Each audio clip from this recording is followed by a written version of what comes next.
अस्सलाम वालेकुम। मेरा नाम रिफ़त है। मेरी 5 बेटी हैं। ये मजबूर बच्चा है, मैंने रखा है। मेरे मियाँ पर 6-7 लाख रुपया कर्जा है, तो जो कुछ कमाते हैं कर्जे भी चला जाता है। बेटे मेरे तो इतना बड़ा गिल्लड़ है कि सांस बंद हो जाता है, इलाज वास्ते कोई पैसा नहीं। मेरे मुकद्दर ही ऐसे हैं। मेरा बेटा ज़हनी तौर पर कमज़ोर है।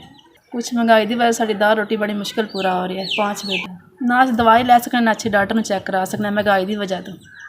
जो कुछ असी घर साड़ी दाल रोटी में सब पूरी जाता, अस बच्चे इलाज नहीं करा सकते। अल्लाह इजाज़ साड़ी मदद करे, साड़ी कोई इलाज नहीं। 3 तिहाई मजबूर है। महंगाई ने सानू बड़े परेशान किए।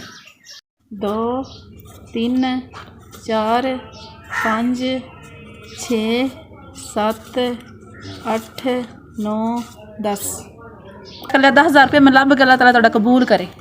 इसका मुथाज ना करे। अल्लाह ताला कारोबार से बरकत पाए। साढ़े माड़े बंदे मदद कर दे, अल्लाह तुहाडी मदद करे।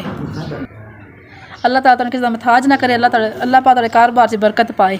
अल्लाह ताला इस 10,000 में बच्चे का इलाज करवा दी, तो मैं तुहाडे बच्चों दवावां देंगी। अल्लाह ताला तुहानू सेहत जिंदगी देवे। अल्लाह तुहाडे खानदान नू सेहत जिंदगी दा। तुसीं मेरे बच्चे सेहत वास्ते कोशिश की, अल्लाह ताला बच्चों की जिंदगी दराज करे।